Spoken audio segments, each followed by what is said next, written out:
Okay, ನೋಡಿ students, second P U C biology fixed questions ಅಂದರೆ ಇವು 100% ಫಿಕ್ಸ್ ಕ್ವಶನ್ಸ್ ಅಂತ ಹೇಳ್ಬೋದು. ಇದರಲ್ಲಿ ಯಾವುದೇ ಒಂದು ಪ್ರಶ್ನೆ ಬಿದ್ದಿಲ್ಲ ಅಂದರೂ ಕೂಡ ನೀವು ನನ್ನ ಕಮೆಂಟ್ ಬಾಕ್ಸಲ್ಲಿ ಬಂದು ಕಮೆಂಟ್ ಹಾಕಿ ಯಾಕೆ ಬಿದ್ದಿಲ್ಲ ಅಂತ. ಯಾಕಂದರೆ ಇವು ಅಷ್ಟು ಇಂಪಾರ್ಟೆಂಟ್ ಇದೆ, ನಾನು ಗ್ಯಾರಂಟಿ ಕೊಡ್ತಿದ್ದೀನಿ. ತುಂಬ ಯೂಸ್ಫುಲ್ ಆಗುತ್ತೆ ನಿಮಗೆ. ಇದು 100% ಅಂತ ಹೇಳ್ತಾ ಇದ್ದೀನಿ. ಸೊ ಯಾರು ಕೂಡ ಇಗ್ನೋರ್ ಮಾಡೋದಕ್ಕೆ ಹೋಗಬೇಡಿ. ತುಂಬ ಒತ್ತು ಕೊಟ್ಟು ಇವನ್ನಷ್ಟೇ ಮಾಡಿ ಸಾಕು.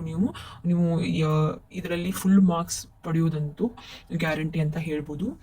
ಸೊ ಇವಾಗ ಫಸ್ಟ್ ಯೂನಿಟ್ದಲ್ಲಿ ನೋಡೋಣ 5 ಮಾರ್ಕ್ಸ್ಗೆ sexual reproduction in flowering plant. So ಈ ಚಾಪ್ಟರ್ದಲ್ಲಿ ನಿಮಗೆ 5 ಮಾರ್ಕ್ಸಿಗೆ ಬೀಳುವಂಥ 6 ಕ್ವಶನ್ಸ್ ಏನಿದೆ ನಾನು ಕಲೆಕ್ಟ್ ಮಾಡಿದ್ದೀನಿ. ಸೊ ನೋಡಿ, write the different mechanisms that occur in a plant to prevent inbreeding depression. So ಇದು ಕೂಡ 5 ಮಾರ್ಕ್ಸಿಗೆ ನಿಮಗೆ ಇಂಪಾರ್ಟೆಂಟ್ ಆಗಿ ಬೀಳುವಂಥದ್ದು. ಇದು ಒಂದೊಂದು ವರ್ಷದ ಕ್ವಶನ್ ಪೇಪರ್ದಲ್ಲಿ ನಿಮಗೆ ಇದನ್ನು 3 ಮಾರ್ಕ್ಸ್ಗೂ ಕೂಡ ಕೇಳಿದ್ದಾರೆ. ಓಕೆ, ಇದು 5 ಮಾರ್ಕ್ಸಿಗೆ ಬೀಳುವಂಥ ಕ್ವಶನ್ನು, ಬಟ್ ಇದು 3 ಮಾರ್ಕ್ಸ್ಗೂ ಕೂಡ ಕೇಳಿರುವಂಥ ಚಾನ್ಸಸ್ ಇದೆ. ಸೊ ಇದು ತುಂಬ ಇಂಪಾರ್ಟೆಂಟು. ಸೆಕೆಂಡ್ ಒನ್,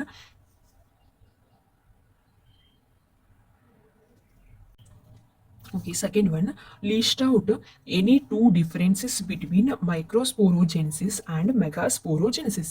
ಸೊ ನೋಡಿ, ಇದು ಡಿಫರೆನ್ಸಸ್ ಏನಿದೆ, ಮೈಕ್ರೋಸ್ಪೋರೋಜೆನ್ಸಿಸ್ ಆ್ಯಂಡ್ ಮೆಗಾಸ್ಪೋರೋಜೆನ್ಸಿಸ್ ಡಿಫರೆನ್ಸ್ ಏನಿದೆ, ಇದು ಕೂಡ ನಿಮಗೆ 5 ಮಾರ್ಕ್ಸಿಗೆ ಬೀಳುವಂಥ ಮೋಸ್ಟ್ ಇಂಪಾರ್ಟೆಂಟ್ ಕ್ವಶನ್ಸ್ ಅಂತ ಹೇಳ್ಬೋದು. ಓಕೆ, ಇದಕ್ಕೂ ಕೂಡ ತುಂಬ ಇಂಪಾರ್ಟೆನ್ಸ್ ಕೊಡಿ ಇದಕ್ಕೆ. And next questions, describe the structure of pollen grain. ಇದು 5 ಮಾರ್ಕ್ಸಿಗೆ ನಿಮಗೆ ಕೇಳ್ಬೋದು. ತುಂಬ ಸಲ ರಿಪೀಟೆಡ್ ಆಗಿದೆ ಇದು ಕ್ವಶನ್ನು, ತುಂಬ ಸಲ ರಿಪೀಟೆಡ್ ಆಗಿದೆ. And draw and describe the structure of mature embryo sac and mature embryo sac of angiosperm. Mature embryo sac of ಎಂಬ್ರಿಯೋಸ್ಪರ್ಮ್ದು ಇದ್ರದ್ದು ಒಂದು ಡೈಗ್ರಾಮ್ ಇದೆ. ಸೊ ಆ ಡೈಗ್ರಾಮ್ನ ತೆಗೆದ್ಬಿಟ್ಟು ನೀವು ಅದ್ರದ್ದು ಸ್ಟ್ರಕ್ಚರ್ನ ನೀವು ಡಿಸ್ಕ್ರೈಬ್ ಮಾಡಬೇಕು, ಅಂದರೆ ಎಕ್ಸ್ಪ್ಲೈನ್ ಮಾಡಬೇಕು. ಓಕೆ, ಇದು 5 ಮಾರ್ಕ್ಸಿಗೆ ಬೀಳುವಂಥದ್ದು. And next question, what is a double fertilisation? Describe fertilised embryo sac with a neat label diagram. ನೋಡಿ, ಇದು ಕೂಡ ನಿಮಗೆ 5 ಮಾರ್ಕ್ಸಿಗೆ ಕೇಳುವಂಥ ಕ್ವಶನ್. ಇದು ತುಂಬ ಸಲ ಇದು ರಿಪೀಟೆಡ್ ಆಗಿದೆ. ಎಂಬ್ರಿಯೋ ಸ್ಯಾಕ್ ಡಬಲ್ ಫರ್ಟಿಲೈಸೇಷನ್ ಬಗ್ಗೆ ನಿಮಗೆ ಪಕ್ಕ ಅಂದರೆ 5 ಮಾರ್ಕ್ಸಿಗೆ ನಿಮಗೆ ಒಂದು ಕ್ವಶನ್ ಆದರೂ ಕೇಳ್ತಾರೆ. And next one, describe the structure of dicot embryo and monocot embryo. ಇದು dicot embryo and monocot embryo ಇದ್ರದ್ದು ಒಂದು ಸ್ಟ್ರಕ್ಚರ್ನ ಡಿಸ್ಕ್ರೈಬ್ ಮಾಡಿ ಅಂತ ಕೇಳ್ತಾರೆ. ಸೊ ಯಾವುದಾದ್ರೂ ಕೇಳ್ಬೋದು, ಇವು ಎರಡು ಅಂತ ಅಲ್ಲ. ಇನ್ ಕೇಸ್ ಡೈಕಾಟ್ ಎಂಬ್ರಿಯೋ ಕೇಳ್ಬೋದು, ಇಲ್ಲ ಅಂತಂದರೆ ಮೊನೊಕಾಟ್ ಎಂಬ್ರಿಯೋ ಕೇಳ್ಬೋದು. ಎರಡರಲ್ಲಿ ಒಂದು ಸ್ಟ್ರಕ್ಚರ್ನ ನಿಮಗೆ ಡಿಸ್ಕ್ರೈಬ್ ಮಾಡಿ ಅಂತ ಕೇಳ್ತಾರೆ. ಸೊ ಅದರದ್ದು ಒಂದು ಡೈಗ್ರಾಮ್ ಇರುತ್ತೆ. ಸೊ ಆ ಡೈಗ್ರಾಮನ್ನು ತೆಗೆದುಬಿಟ್ಟು ನೀವು ಅದ್ರ ಬಗ್ಗೆ ಎಕ್ಸ್ಪ್ಲನೇಷನ್ ಮಾಡಬೇಕು. ಓಕೆ, ನೋಡಿ, ಇದು 5 ಮಾರ್ಕ್ಸಿಗೆ ನಾನಿಲ್ಲಿ ಈ ಒಂದು ಚಾಪ್ಟರ್ದಲ್ಲಿ ನಿಮಗೆ 6 ಪ್ರಶ್ನೆಗಳನ್ನ ನೀಡಿದ್ದೀನಿ. ಸೊ ಈ 6 ಪ್ರಶ್ನೆಗಳಲ್ಲಿ ಯಾವುದಾದ್ರೂ ಒಂದು ಕ್ವಶನ್ ಏನಿರುತ್ತೆ ಫಿಕ್ಸ್ ಅಂತ ಹೇಳ್ತೀನಿ. ಈ ಚಾಪ್ಟರ್ದಲ್ಲಿ ನೀವು ಇವಷ್ಟೇ ಮಾಡಿ ಸಾಕು, ಇನ್ನೇನು ಮಾಡೋದಕ್ಕೆ ಹೋಗ್ಬೇಡಿ. ಇದು 6 ಕ್ವಶನ್ಸ್ ಏನಿದೆ ಫುಲ್ ಪರ್ಫೆಕ್ಟ್ ಆಗಿಬಿಡಿ. ನೀವು ಎಕ್ಸಾಮ್ಸ್ ಹಿಂದಿನ ದಿನ ಆದರೂ ನೀವು ಇದನ್ನಷ್ಟೇ ನೋಡ್ಕೊಂಡು ಹೋದರೂ ಕೂಡ ಈ ಚಾಪ್ಟರ್ದಲ್ಲಿ ಯಾವುದೇ ಕ್ವಶನ್ ಕೇಳಿದರೂ ಕೂಡ 6 ಕ್ವಶನ್ಗಳಲ್ಲಿ ಕೇಳಿರ್ತಾರೆ. ಇದಂತೂ 100% ಫಿಕ್ಸ್ ಅಂತ ಹೇಳ್ತಿದ್ದೀನಿ. ಓಕೆ, ನೋಡಿ, ಇವು 6 ಪ್ರಶ್ನೆಗಳು ಈ ಚಾಪ್ಟರ್ದಲ್ಲಿ. ಓಕೆ, ಇವಾಗ ಸೆಕೆಂಡ್ ಚಾಪ್ಟರ್ ನೋಡೋಣ. ಸೆಕೆಂಡ್ ಚಾಪ್ಟರ್ ಹ್ಯೂಮನ್ ರೀಪ್ರೊಡಕ್ಷನ್ ಅಲ್ಲಿ ಒಂದು ನೆನಪಿಟ್ಕೊಳ್ಳಿ, ನಿಮಗೆ ಡೈಗ್ರಾಮ್ಸ್ ಅಂತೂ ಫಿಕ್ಸ್ ಆಗಿ ಕೇಳ್ತಾರೆ. ಓಕೆ, ಸೊ ಇವಾಗ ಯಾವ್ಯಾವ ಥರ ಡೈಗ್ರಾಮ್ಸ್ ಕೇಳ್ತಾರೆ, ಯಾವ್ಯಾವ ಥರ ಡೈಗ್ರಾಮ್ಸ್ ಇಂಪಾರ್ಟೆಂಟ್ ಅಂತ ನಾನು ನಿಮಗೆ ಕೆಲವೊಂದಷ್ಟು ಹೇಳ್ತೀನಿ. ಸೊ ಅದಷ್ಟೇ ಡೈಗ್ರಾಮ್ಸ್ನ ಮಾಡಿ ನೀವು ಎಲ್ಲ ಡೈಗ್ರಾಮ್ಸ್ನು ನೋಡ್ಕೊಂಡು ಹೋಗೋದ್ರಲ್ಲಿ ಯಾವುದೂ ಯೂಸ್ ಇರಲ್ಲ. ಸೊ ನೋಡಿ, ಇವಾಗ ಫಸ್ಟ್ ಒನ್ ಏನಿದೆ, draw a neat label diagram of male reproductive system. So ಇದರಲ್ಲಿ ಮೇಲ್ ರೀಪ್ರೊಡಕ್ಟಿವ್ ಸಿಸ್ಟಮ್ ಅದರದ್ದು ಡೈಗ್ರಾಮ್ ಕೇಳ್ಬೋದು.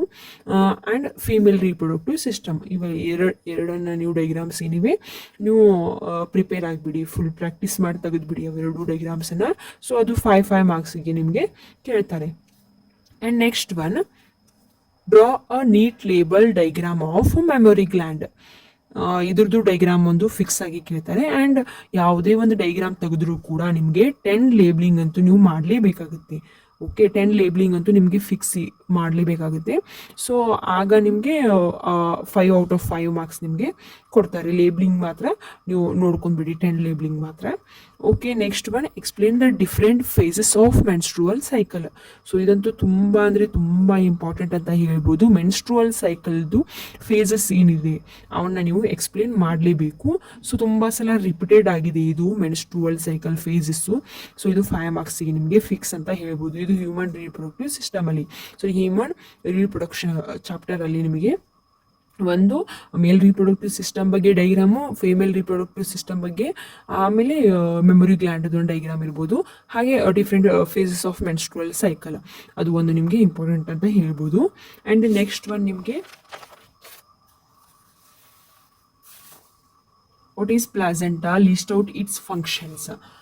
ಇದು ಕೂಡ ನಿಮಗೆ ಇಂಪಾರ್ಟೆಂಟ್ ಅಂತ ಹೇಳ್ಬೋದು. ಸೊ ನೋಡಿ, ಜಸ್ಟ್ ಓನ್ಲಿ 5 ಕ್ವಶನ್ಸ್ ಏನಿದೆ ನಿಮಗೆ ತುಂಬ ಇಂಪಾರ್ಟೆಂಟ್ ಆಗಿರುತ್ತೆ. ಫೈಂದೆ ತುಂಬ ಇಂಪಾರ್ಟೆಂಟು.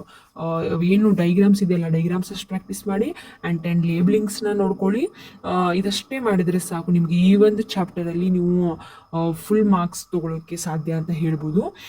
ಸೊ ಇವು 5 ಕ್ವಶನ್ಸ್ ಏನಿದೆ ಅವನ್ನ ನೀವು ಪ್ರಾಕ್ಟೀಸ್ ಮಾಡಿ ತೆಗೆದುಬಿಡಿ. ಸೊ ಇವಾಗ ನೆಕ್ಸ್ಟ್ ಚಾಪ್ಟರ್ ಏನಿದೆ, principles of inheritance and variations.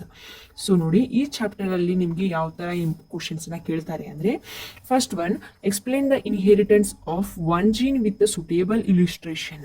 So ನೋಡಿ, ಸೊ ಇದರಲ್ಲಿ ಮೆಂಡೆಲಿಯನ್ ಜೆನೆಟಿಕ್ಸ್ ಅಲ್ಲಿ ನಿಮಗೆ monohybrid cross, dihybrid cross ಮತ್ತು ಇನ್ಕಂಪ್ಲೀಟ್ ಡಾಮಿನೆನ್ಸ್ ಇವು 3 ಬರುತ್ತೆ. ಸೊ ಇವು 3 ನೀವು ಒಂದ್ಸಲ ಪ್ರಾಕ್ಟೀಸ್ ಮಾಡಿ ತೆಗೆದುಬಿಡಿ. ಸೊ ಇದರಲ್ಲಿ ಯಾವುದಾದ್ರೂ ಒಂದು ಫಿಕ್ಸ್ ಆಗಿ ನಿಮಗೆ ಕೇಳ್ತಾರೆ. ಇದು ವೆರಿ ವೆರಿ ಇಂಪಾರ್ಟೆಂಟ್ ಅಂತ ಹೇಳ್ಬೋದು. ಸೊ ನೋಡಿ, ನಾ ಪದೇ ಪದೇ ಹೇಳ್ತಾ ಇದ್ದೀನಿ, ಮೆಂಡೆಲಿಯನ್ ಜೆನೆಟಿಕ್ಸಲ್ಲಿ ಮೋನೋ ಹೈಬ್ರಿಡ್ ಕ್ರಾಸ್ ಆಗಿರ್ಬೋದು, dihybrid cross and incomplete dominance 3 ಏನಿದೆ ತುಂಬ ಅಂದರೆ ತುಂಬ ಇಂಪಾರ್ಟೆಂಟು. ಸೊ ಇದು ನಿಮಗೆ 5 ಮಾರ್ಕಿಗೆ ಬೀಳುವಂಥ ಪ್ರಶ್ನೆ ಇದು. ಸೊ 5 ಮಾರ್ಕ್ಸ್ ನಿಮ್ಮ ಪಾಕೆಟಲ್ಲಿ ಇದ್ದ ಹಾಗೆ ಕೂಡ. ಸೊ ಇವನ್ನ ಪ್ರಾಕ್ಟೀಸ್ ಮಾಡಿ ನೋಡ್ಕೊಂಬಿಡಿ ಇವನ್ನ. And next one, state the law of independent assortment, explain it with the suitable example. And ಇದು ಕೂಡ ಇಂಪಾರ್ಟೆಂಟ್ 5 ಮಾರ್ಕ್ಸಿಗೆ. ಸೊ ನಾವು ಇವಾಗ ಹೇಳ್ತಿರೋದೆಲ್ಲ 5 ಮಾರ್ಕ್ಸಿಗೆ ಅಷ್ಟೇ. And right karyotype of Turner syndromes and 6 features of Down syndrome. What is gynaecomastia. So ನೋಡಿ, ಇವು 3 ನಿಮಗೆ important ಅಂತ ಹೇಳ್ಬೋದು. ಟರ್ನರ್ ಸಿಂಡ್ರೋಮ್ಸ್ ಬಗ್ಗೆ ಅದು ಅಂದರೆ ಏನು ಕೇಳ್ತಾರೆ, ಇದು 5 ಮಾರ್ಕ್ಸಿಗೆ ಇವು 3 ಕ್ವಶನ್ಸ್ನ 5 ಮಾರ್ಕ್ಸಿಗೆ ನಿಮಗೆ ಹಾಕ್ಬೋದು. ಅಂದರೆ ಈ ಕ್ಯಾರಿಯೋಟೈಪ್ ಆಫ್ ಟರ್ನರ್ ಸಿಂಡ್ರೋಮ್ಗೆ ನಿಮಗೆ ಟೈಪ್ಸ್ ಕೇಳ್ಬೋದು, ಅಥವಾ ಅದ್ರ ಬಗ್ಗೆ ಎಕ್ಸ್ಪ್ಲೇನ್ ಮಾಡಂತ ಕೇಳ್ಬೋದು. ಸೊ ಕೇಳಿದ್ರೆ ಅದು 1 ಮಾರ್ಕ್ಸಿಗೆ ಇರುತ್ತೆ. ಆಮೇಲೆ 6 ಫ್ಯೂಚರ್ಸ್ ಆಫ್ ಡೌನ್ ಸಿಂಡ್ರೋಮ್ ಒಂದು 6 ಫ್ಯೂಚರ್ಸ್ ಬರುತ್ತೆ, ಅದಕ್ಕೊಂದು 3 ಮಾರ್ಕ್ಸ್ ಕೊಡ್ತಾರೆ. ಓಕೆ ನೋಡಿ, ಇದರಲ್ಲಿ ಜಾಸ್ತಿ ಏನೂ ಇರಲ್ಲ, ಇದೊಂದಂತೂ ಫಿಕ್ಸ್ ಇರುತ್ತೆ ಮೆಂಡೆಲಿಯನ್ ಜೆನೆಟಿಕ್ಸಲ್ಲಿ. ಆ್ಯಂಡ್ ನೆಕ್ಸ್ಟ್ ಒನ್ ಬಂದುಬಿಟ್ಟು ಇಂಡಿಪೆಂಡೆಂಟ್ ಅಸಾರ್ಟ್ಮೆಂಟ್ ಕೂಡ ನಿಮಗೆ ಕೇಳ್ತಾರೆ, ಪ್ರತಿ ಸಲ ಕೇಳಿರುವಂಥ ಪ್ರಶ್ನೆ ಇದು. ಸೊ ಇದಷ್ಟೇ ಇಂಪಾರ್ಟೆಂಟ್ ಅಂತ ಹೇಳ್ಬೋದು ಪ್ರಿನ್ಸಿಪಲ್ ಆಫ್ ಇನ್ಹೆರಿಟೆನ್ಸಲ್ಲಿ. And next one molecular basis of inheritance. Molecular basis of ಇನ್ಹೆರಿಟೆನ್ಸ್ನಲ್ಲಿ ಯಾವ ಥರ ನಿಮಗೆ ಇಂಪಾರ್ಟೆಂಟ್ ಆಗಿ ಕೇಳ್ತಾರೆ ಅಂತಂದರೆ, 5 ಮಾರ್ಕ್ಸಿಗೆ list out any 5 salient features of genetic code. So ಇದು 5 ಸೈಲೆಂಟ್ ಫ್ಯೂಚರ್ಸ್, ಜೆನೆಟಿಕ್ ಕೋಡ್ದು ಫ್ಯೂಚರ್ಸ್ ಕೇಳ್ತಾರೆ. ಸೊ ನೀವು 5 ಮಾರ್ಕ್ಸಿಗೆ ಅಂತಂದರೆ ಒಂದು 5 ಇಲ್ಲ ಅಟ್ಲೀಸ್ಟ್ 7 ಆದರೂ ನೀವು ಟಚ್ ಮಾಡಿ ಬರಬೇಕು. 5 ಕೇಳಿರ್ತಾರೆ, ಬಟ್ 7 ಫ್ಯೂಚರ್ಸ್ ಅಂತ ಬರಿಬೋದು ನೀವು, ಬರಬೇಕು. ಸೊ ಇದು 5 ಮಾರ್ಕ್ಸ್ಗೆ ಇಂಪಾರ್ಟೆಂಟ್ ಆಗಿ ಕೇಳ್ತಾರೆ salient features. And list out salient features of HGP human genome project ಅಂತ. HGPದು ನಿಮಗೆ ತುಂಬ ಸಲ ರಿಪೀಟೆಡ್ ಆಗಿದೆ. ನೀವು ಲಾಸ್ಟ್ ಇಯರ್ದು ಕ್ವಶನ್ ಪೇಪರ್ಸ್ನ ತೆಗೆದು ನೋಡ್ಬೋದು. ಈವನ್ ಇದು ಯೂನಿಟ್ ಟೆಸ್ಟಲ್ಲೂ ಕೂಡ ಬರುತ್ತೆ. ಯೂನಿಟ್ ಟೆಸ್ಟಲ್ಲಿ ಕೇಳ್ತಾರೆ, ಮಿಡ್ ಟರ್ಮ್ ಟೆಸ್ಟಲ್ಲೂ ಕೂಡ ನಿಮಗೆ HGP ಬಗ್ಗೆ ನಿಮಗೆ ಖಂಡಿತವಾಗ್ಲೂ ಪ್ರಶ್ನೆ ಬಂದೇ ಬರುತ್ತೆ. ನೀವು ಬರಿಬೋದು. 5 ಪಾಯಿಂಟ್ಸ್ ಬರೆದ್ರೆ ನಿಮಗೆ ಇಲ್ಲಿ 5 ಮಾರ್ಕ್ಸ್ ಅಂತೂ ಬರುತ್ತೆ HGPದು.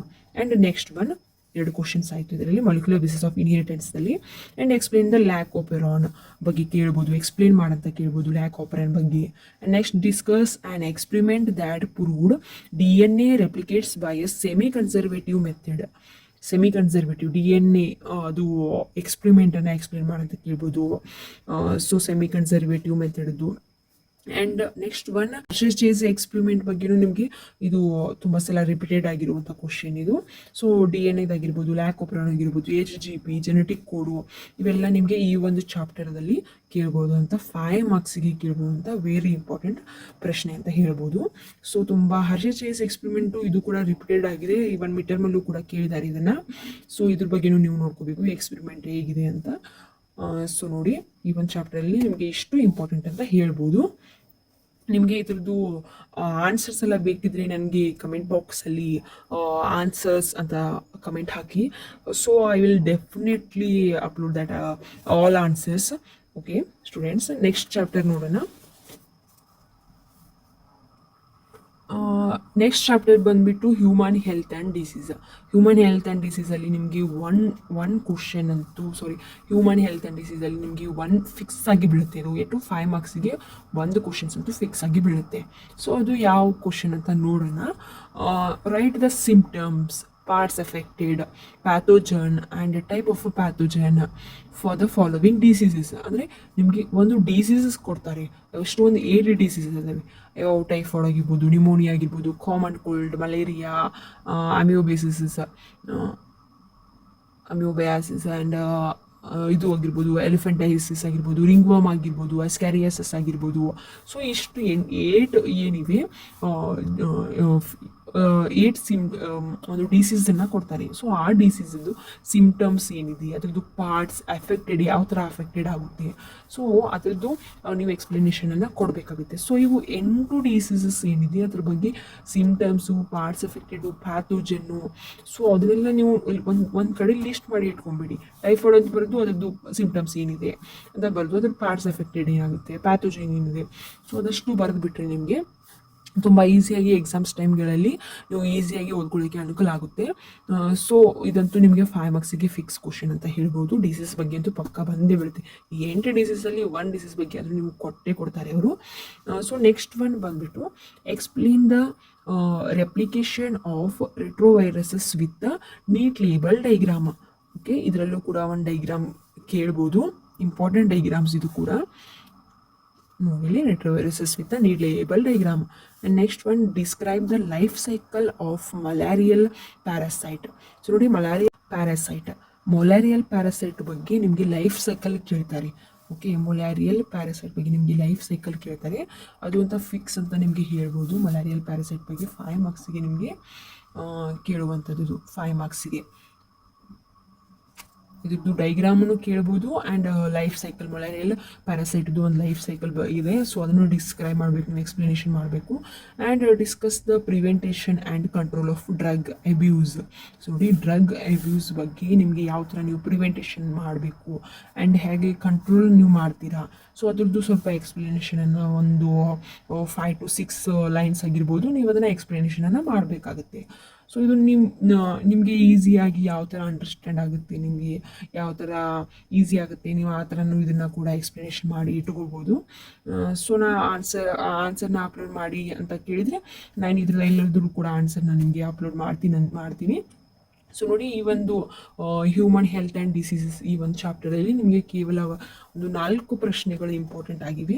ಸೊ ಎಲ್ಲ ಪ್ರಶ್ನೆಗಳನ್ನು ಕೂಡ ನೀವು ಓದ್ತಾ ಹೋದರೆ ಏನಾಗುತ್ತೆ, ತುಂಬ ಕನ್ಫ್ಯೂಷನ್ಸ್ ಆಗುತ್ತೆ. ಸೊ ಆ ಒಂದು ಚಾಪ್ಟರ್ಗಳಲ್ಲಿ ಯಾವ ಪ್ರಶ್ನೆಗೆ ಎಷ್ಟು ವೇಟೇಜ್ ಇರುತ್ತೆ ಅಂತ ನೋಡಿಕೊಂಡು ಯಾವುದು ಇಂಪಾರ್ಟೆಂಟ್ ಆಗಿರುತ್ತಲ್ವ ಅದಕ್ಕಷ್ಟೇ ನೀವು ಓದ್ಕೊಟ್ಟು ಅದನ್ನಷ್ಟೇ ಸ್ಟಡಿ ಮಾಡಿ. ಸೊ ಆವಾಗ ನಿಮಗೆ ಈಸಿಯಾಗಿ ನೀವು ಫುಲ್ ಮಾರ್ಕ್ಸನ್ನು ಪಡಿಬೋದು ಅಂತ ಹೇಳ್ಬೋದು.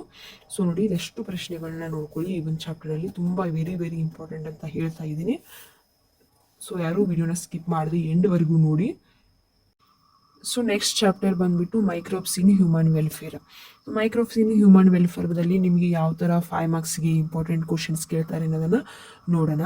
So first one, list the role of microbes in production of various house hold products. So various house hold products ಅಂದರೆ ಇಟ್ ಮೀನ್ಸ್ ಚೀಸ್ ಆಗಿರ್ಬೋದು, ಕರ್ಡ್ ಆಗಿರ್ಬೋದು. ಸೊ ಅದ್ರದ್ದು ಪ್ರೊಡಕ್ಷನ್ ಹೇಗಿರುತ್ತೆ, ಅದ್ರದ್ದು ರೋಲ್ ಏನಿರುತ್ತೆ, ಸೊ ಅದು ಎಕ್ಸ್ಪ್ಲೇನ್ ಮಾಡಬೇಕಾಗುತ್ತೆ ನೀವು. ರೋಲ್ ಆಫ್ ಮೈಕ್ರೋಬ್ಸ್ ಚೀಸಲ್ಲಿ ಆಗಿರ್ಬೋದು, ಕರ್ಡ್ ಆಗಿರ್ಬೋದು. ಸೊ ಆ ಥರ ನಿಮಗೆ 5 ಮಾರ್ಕ್ಸ್ ಕ್ವಶನ್ಸ್ ಕೇಳ್ತಾರೆ ಇದ್ರ ಮೇಲೆ. And describe the role of microbes as a bio control agent. Agents. ಇದು ಕೂಡ ನಿಮಗೆ 5 ಮಾರ್ಕ್ಸ್ಗೆ ಬೀಳುವಂಥ ವೆರಿ ಇಂಪಾರ್ಟೆಂಟ್ ಕ್ವಶನ್ ಅಂತ ಹೇಳ್ಬೋದು. And explain the process involved in treating the sewage water, STP ಅಂತ ಹೇಳ್ತೀವಲ್ಲ. ಸೊ ಸೀವೇಜ್ STP ಇದು ನಿಮಗೆ ಪ್ರೊಸೆಸ್ ಅಂತೂ ಕೇಳ್ತಾರೆ. ಇದು ವೆರಿ ಇಂಪಾರ್ಟೆಂಟ್ ಕ್ವಶನ್ ಅಂತ ಹೇಳ್ಬೋದು. ಸೊ STP ಬಗ್ಗೆ ನಿಮಗೆ ಪ್ರತಿ ಸಲ ಕ್ವಶನ್ ಬಿದ್ದೇ ಬೀಳುತ್ತೆ. ಅದರದ್ದು ಪ್ರೊಸೆಸ್ಸನ್ನು ಎಕ್ಸ್ಪ್ಲೇನ್ ಮಾಡಿ ಅಂತ ಕೇಳ್ತಾರೆ. ಸೊ 10 to 15 ಲೈನ್ಸ್ ನೀವು ಎಕ್ಸ್ಪ್ಲೇನ್ ಮಾಡಿದರೆ ಸಾಕು. And describe the biogas plant ಬಗ್ಗೆ ನೀವು ಡಿಸ್ಕ್ರೈಬ್ ಮಾಡಬೇಕು, ವಿತ್ ಡೈಗ್ರಾಮ್ ಇರಬೇಕು. ಓಕೆ, ಹೇಳ್ತಿದ್ದೀನಿ, ಬಯೋಗ್ಯಾಸ್ ಪ್ಲ್ಯಾಂಟ್ದು ಡೈಗ್ರಾಮ್ ಇದೆ. ಸೊ ಟೆಕ್ಸ್ಟ್ ಬುಕ್ಕಲ್ಲಿ ನೀವು ನೋಡ್ಬೋದು. ಆ ಡೈಗ್ರಾಮನ್ನು ನೋಡಿಕೊಂಡು ನೀವು ಅದ್ರ ಜೊತೆ ವಿತ್ ಎಕ್ಸ್ಪ್ಲನೇಷನ್ನು ಕೊಡಬೇಕು. ಇಲ್ಲಿ ಬರೀ ಡೈಗ್ರಾಮ್ ಒಂದೇ ಬರೆದ್ರೂ ಕೂಡ ನಿಮಗೆ ಫುಲ್ ಮಾರ್ಕ್ಸ್ ಸಿಗಲ್ಲ, ಆ್ಯಂಡ್ ಎಕ್ಸ್ಪ್ಲನೇಷನ್ ಅಷ್ಟೇ ಮಾಡಿದ್ರು ಕೂಡ ಫುಲ್ ಮಾರ್ಕ್ಸ್ ಸಿಗಲ್ಲ. ಅವರು ಕೇಳಿರ್ತಾರೆ ವಿತ್ ಡೈಗ್ರಾಮ್ ಅಂತ ಕೇಳಿರ್ತಾರೆ. ಸೊ ಆ ಥರ ನಿಮಗೆ ಡೈಗ್ರಾಮನ್ನು ತೆಗೆದುಬಿಟ್ಟು ನೀವು ಅಲ್ಲಿ ಒಂದು 10 to 15 ಲೈನ್ಸ್ನ ಬರೆದ್ರೆ ನಿಮಗೆ ಇಲ್ಲಿ ಔಟ್ ಆಫ್ 5 ಮಾರ್ಕ್ಸ್ಗೆ 5 ಮಾರ್ಕ್ಸ್ ಬೀಳ್ತಿವೆ. ಸೊ ಇವಾಗ ಮೈಕ್ರೋಬ್ಸ್ ಇನ್ ಹ್ಯೂಮನ್ ವೆಲ್ಫೇರ್ದಲ್ಲಿ ನಿಮಗೆ ಇವಷ್ಟು ಇಂಪಾರ್ಟೆಂಟ್ ಅಂತ ಹೇಳ್ಬೋದು. ಸೊ ನೋಡಿ, ಇವಷ್ಟು ಇಂಪಾರ್ಟೆಂಟ್ ನಿಮಗೆ ಈ ಒಂದು ಚಾಪ್ಟರ್ದಲ್ಲಿ. ಇವಷ್ಟನ್ನು ನೀವು ಪ್ರಾಕ್ಟೀಸ್ ಮಾಡಿದರೆ ಸಾಕಾಗುತ್ತೆ. ಆ್ಯಂಡ್ ನೆಕ್ಸ್ಟ್ ಚಾಪ್ಟರ್ ನೋಡೋಣ. Next chapter biotechnology principles and processes.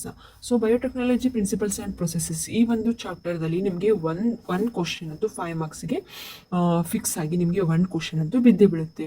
ಅದು explain the structure of BR 322 with label diagram. ಈ ಒಂದು ಕ್ವಶನ್ ಆಗಿರ್ಬೋದು. ಸೊ ಇದು BR 322 ಅಂದರೆ 322 ಲೇಬಲ್ ಡೈಗ್ರಾಮ್ ಏನಿದೆ, ಸೊ ಅದು ನಿಮಗೆ ಸ್ಟ್ರಕ್ಚರ್ ಕೇಳ್ಬೋದು. ಸೊ ನೋಡ್ಬೋದು ಇಲ್ಲಿ ಇದು ಕೂಡ ನಿಮಗೆ 5 ಮಾರ್ಕ್ಸಿಗೆ ಬೀಳುತ್ತೆ. And discuss the different stages involved in recombinant DNA ಟೆಕ್ನಾಲಜಿದು ಡೈಗ್ರಾಮ್ ಇದೆ. ಅದ್ರದ್ದು ಡೈಗ್ರಾಮನ್ನು ಡೈಗ್ರಾಮನ್ನು ತೆಗೆದುಬಿಟ್ಟು ನೀವು ಅದ್ರದ್ದು ಡಿಫ್ರೆಂಟ್ ಸ್ಟೇಜಸ್ ಏನಿದೆ ಅದನ್ನು ನೀವು ಇಲ್ಲಿ ಎಕ್ಸ್ಪ್ಲೇನ್ ಮಾಡಬೇಕಾಗುತ್ತೆ. ಆ್ಯಂಡ್ ಇದು ಕೂಡ ಇಂಪಾರ್ಟೆಂಟ್ ಅಂತ ಹೇಳ್ಬೋದು. 5 ಮಾರ್ಕ್ಸಿಗೆ ವೆರಿ ಇಂಪಾರ್ಟೆಂಟ್ ಆಗಿ ಬೀಳುತ್ತೆ ಇದು. And with a neat label diagram explain a simple stirred tank bioreactor. So ಬಯೋರಿಯಾಕ್ಟರ್ದು ಇದು ಒಂದು ಡೈಗ್ರಾಮ್ ನಿಮಗೆ ಕೇಳ್ತಾರೆ. ಇದರಲ್ಲೂ ಅಷ್ಟೇ ಡೈಗ್ರಾಮ್ಸ್ಗೆ ನೀವು ಜಾಸ್ತಿ ಒತ್ತು ಕೊಡಬೇಕಾಗುತ್ತೆ. ಆ್ಯಂಡ್ ಡೈಗ್ರಾಮ್ ಜೊತೆಗೆ ನೀವು ಅದರದ್ದು ಎಕ್ಸ್ಪ್ಲನೇಷನ್ನ ಒಂದಿಷ್ಟು ನೋಟ್ ಅಂತ ಮಾಡ್ಕೊಂಡ್ಬಿಟ್ಟು ಅದರದ್ದು ಎಕ್ಸ್ಪ್ಲನೇಷನ್ನ ನೀವು ಪ್ರಾಕ್ಟೀಸ್ ಮಾಡಬೇಕಾಗುತ್ತೆ ಇಲ್ಲಿ. And 4th question, explain the features of cloning vectors ಅದು ನಿಮಗೆ ಇಲ್ಲಿ ಫ್ಯೂಚರ್ಸನ್ನು ಕೇಳ್ತಾರೆ. 5 to 6 ಫ್ಯೂಚರ್ಸ್ ಇಲ್ಲ 7 ಫ್ಯೂಚರ್ಸ್ವರೆಗೂ ನೀವು ಇಲ್ಲಿ ಬರಿಬೇಕಾಗುತ್ತೆ. ಇದು 5 ಮಾರ್ಕ್ಸ್ಗೆ ನಿಮಗೆ ಕೇಳ್ತಾರೆ. ನೋಡಿ, ಬಯೋಟೆಕ್ನಾಲಜಿ ಪ್ರಿನ್ಸಿಪಲ್ಸ್ ಆ್ಯಂಡ್ ಪ್ರೊಸೆಸಲ್ಲಿ ನಿಮಗೆ ಈ ಒಂದು 4 ಪ್ರಶ್ನೆಗಳೇನಿವೆ ಇವು ತುಂಬ ಇಂಪಾರ್ಟೆಂಟ್ ಅಂತ ಹೇಳ್ಬೋದು. ಈ ಒಂದಷ್ಟು ಡೈಗ್ರಾಮ್ಸನ್ನು ನೀವು ಪ್ರಾಕ್ಟೀಸ್ ಮಾಡ್ಕೊಂಡ್ಬಿಟ್ಟು ಎಕ್ಸ್ಪ್ಲನೇಷನನ್ನು ಓದ್ಕೊಂಡ್ಬಿಡಿ. ಎಕ್ಸಾಮ್ಸ್ ಟೈಮ್ಗಳಲ್ಲಿ ಹೆಲ್ಪ್ ಆಗುತ್ತೆ. ಆ್ಯಂಡ್ ಮಿಡ್ ಟರ್ಮ್ ಎಕ್ಸಾಮ್ಸಲ್ಲೂ ಕೂಡ ನಿಮಗೆ DNA ಮಿಡ್ ಟರ್ಮ್ ಎಕ್ಸಾಮ್ಸಲ್ಲಿ ಫಿಕ್ಸ್ ಆಗಿ ಕೇಳ್ತಾರೆ. ಆ್ಯಂಡ್ BR 322 ಇದ್ರದ್ದು ಕೂಡ ನಿಮಗೆ ಕೇಳುವಂಥ ಚಾನ್ಸಸ್ ತುಂಬ ಇದೆ.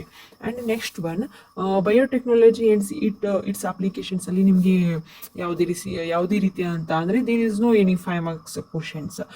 ಇದರಲ್ಲಿ ನಿಮಗೆ 1 ಮಾರ್ಕ್ ಆ್ಯಂಡ್ 3 ಮಾರ್ಕ್ಸ್ ಕ್ವಶನ್ಸ್ ಕೇಳ್ತಾರೆ. ಈ ಒಂದು ಚಾಪ್ಟರ್ದಲ್ಲಿ ನಿಮಗೆ ಯಾವುದೇ ರೀತಿ 5 ಮಾರ್ಕ್ಸ್ ಕ್ವಶನ್ಸ್ ನಿಮಗೆ ಈ ಒಂದು ಚಾಪ್ಟರಲ್ಲಿ ಕೇಳಲ್ಲ. ಸೊ ಅದಕ್ಕೋಸ್ಕರ ಈ ಒಂದು ಚಾಪ್ಟರ್ನ ನೀವು ಸ್ಕಿಪ್ ಮಾಡ್ಬೋದು. 5 ಮಾರ್ಕ್ಸಿಗೆ ಯಾವುದೇ ರೀತಿ ಇಲ್ಲಿ ಲೆಂದಿ ಕ್ವಶನ್ಸ್ ಯಾವ ಕೇಳಲ್ಲ. ಆ್ಯಂಡ್ ನೆಕ್ಸ್ಟ್ ಚಾಪ್ಟರ್ ಬಂದುಬಿಟ್ಟು ಆರ್ಗ್ಯಾನಿಸಮ್ ಆ್ಯಂಡ್ ಪಾಪ್ಯುಲೇಷನ್. ಇದರಲ್ಲಿ ನಿಮಗೆ ಒಂದು 5 ಮಾರ್ಕ್ಸಿಗೆ, ಅದು ಫಸ್ಟ್ ಸೆಕ್ಷನಲ್ಲಿ ನಿಮಗೆ ಒಂದು 5 ಮಾರ್ಕ್ಸಿಗೆ ಕ್ವಶನ್ಸ್ ಬೀಳುತ್ತೆ. ಅದು write the type of population interaction for the following examples. Population ಇಂಟ್ರಾಕ್ಷನ್ಸನ್ನು ಕೇಳ್ಬೋದು. ಫಾರ್ ಎಕ್ಸಾಂಪಲ್ ಇಲ್ಲಿ ಕೊಟ್ಟಿದ್ದೀನಲ್ವಾ, ಈಟಿಂಗ್ ಸೀಡ್ಸ್ ಆಗಿರ್ಬೋದು, ಬರ್ಡ್ಸ್ ಲೇಯಿಂಗ್ ಎಗ್ಸ್, ಇನ್ನು ಕ್ರೋನೆಸ್ಟ್, ಆಮೇಲೆ ಇದೇ ಥರ goat and root of higher plants ಆಗಿರ್ಬೋದು. ಸೊ ನೋಡಿ, ಇಲ್ಲಿ ಇಷ್ಟು ಕೊಟ್ಟಿದ್ದೀನಿ. ಈ ಗ್ರೇಟ್ ಬರ್ಡ್ ಆ್ಯಂಡ್ ಕ್ಯಾಟಲ್ ಆಗಿರ್ಬೋದು. ಈ ಥರ ಎಕ್ಸಾಂಪಲ್ಸ್ ಏನಿವೆ, ಈ ಥರ ಎಕ್ಸಾಂಪಲ್ಸ್ ಕೊಡ್ತಾರೆ ನಿಮಗೆ. ಕೊಟ್ಬಿಟ್ಟು ಅದರದ್ದು ಪಾಪ್ಯುಲೇಷನ್ ಇಂಟ್ರಾಕ್ಷನ್ನ ಬರೀರಿ ಅಂತ ಹೇಳ್ತಾರೆ. ಸೊ ಈ ಒಂದು ಚಾಪ್ಟರ್ದಲ್ಲಿ ನಿಮಗೆ ಇದು ಒಂದು ಇಂಪಾರ್ಟೆಂಟ್ ಅಂತ ಹೇಳ್ಬೋದು. ಸೊ ಇದು ಬಿಟ್ಟು ಬೇರೆ ಯಾವ ಥರ 5 ಮಾರ್ಕ್ಸಿಗೆ ಬೀಳುವಂಥದ್ದು ಯಾವ ಕ್ವಶನ್ಸ್ ಇಲ್ಲ. Only 1 question is there. So it's enough ಅಂತ ಹೇಳ್ಬೋದು. ಯಾಕಂದರೆ ಇದೊಂದು ಕ್ವಶನಲ್ಲಿ ನಿಮಗೆ ತುಂಬ ಎಕ್ಸಾಂಪಲ್ಸ್ ಇದೆ. ಆ ಎಕ್ಸಾಂಪಲ್ಸನ್ನ ನೀವು ಅದರದ್ದು ಹೆಂಗೆ ಪಾಪ್ಯುಲೇಷನ್ಸ್ ಇಂಟ್ರಾಕ್ಷನ್ಸ್ ಹೆಂಗಿದೆ ಅಂತ ನೀವು ನೋಡ್ಕೊಂಡ್ಬಿಟ್ಟು ನೀವು ಬರಿಬೋದು. ಸೊ ನೋಡಿ, ಇದು ಒಂದು ಚಾಪ್ಟರ್ದಲ್ಲಿ ಇಷ್ಟ ಆಯಿತು. ಆ್ಯಂಡ್ ಸ್ಟಡಿ ಮಾಡಿ ನನಗೆ 8 ಚಾಪ್ಟರ್ಗಳನ್ನು ಮಾರ್ಕ್ಸ್ ಅಂತೂ ಪಡೆಯೋದಕ್ಕೆ ತುಂಬ ಹೆಲ್ಪ್ ಆಗುತ್ತೆ ಅಂತ ಹೇಳ್ತೀನಿ. ಆ್ಯಂಡ್ ಇದ್ರದ್ದು ಎಲ್ಲದ್ರದ್ದು ಕೂಡ ಆನ್ಸರ್ಸ್ ಏನಿದೆ ನಿಮಗೆ ಬೇಕಿದ್ದರೆ ನನ್ನ ಕಮೆಂಟ್ ಬಾಕ್ಸಲ್ಲಿ ಕಮೆಂಟ್ ಮಾಡಿ. ಆನ್ಸರ್ಸನ್ನ ನಾನು ಇನ್ನೊಂದು ವಿಡಿಯೋದಲ್ಲಿ ಹಾಕಿ ಅಪ್ಲೋಡ್ ಮಾಡ್ತೀನಿ. ಸೊ ಮುಂದಿನ ವಿಡಿಯೋದಲ್ಲಿ ನಿಮಗೆ 3 ಮಾರ್ಕ್ಸಿಗೆ ಬೀಳುವಂಥ ವೆರಿ ಇಂಪಾರ್ಟೆಂಟ್ ಕ್ವಶನ್ಸನ್ನು ಅಷ್ಟೇ ನಾನು ಕಲೆಕ್ಟ್ ಮಾಡ್ಕೊಂಡ್ಬಿಟ್ಟು ಅವುಗಳನ್ನಷ್ಟೇ ತೊಗೊಂಡು ಬರ್ತೀನಿ. ಸೊ ಈ ವಿಡಿಯೋ ನಿಮಗೆ ಇಷ್ಟ ಆಗಿದ್ದರೆ ದಯವಿಟ್ಟು ನನ್ನ ಚಾನೆಲ್ನ ಸಬ್ಸ್ಕ್ರೈಬ್ ಮಾಡಿ, ಹಾಗೆ ಪಕ್ಕದಲ್ಲೇ ಇರುವಂತಹ ಬೆಲ್ ಐಕನ್ನ ಪ್ರೆಸ್ ಮಾಡಿ, ಮತ್ತು ನಿಮ್ಮ ಸ್ನೇಹಿತರಿಗೂ ಕೂಡ ಈ ಒಂದು ವಿಡಿಯೋಗಳನ್ನ ಶೇರ್ ಮಾಡಿ. ನಿಮ್ಮ ಜೊತೆಗೆ ಅವರು ಕೂಡ ಈ ಒಂದು ವಿಡಿಯೋದ್ದು ಅಡ್ವಾಂಟೇಜನ್ನು ಪಡ್ಕೊಳ್ಳಿ. ಹಾಗೆ ಥ್ಯಾಂಕ್ ಯು.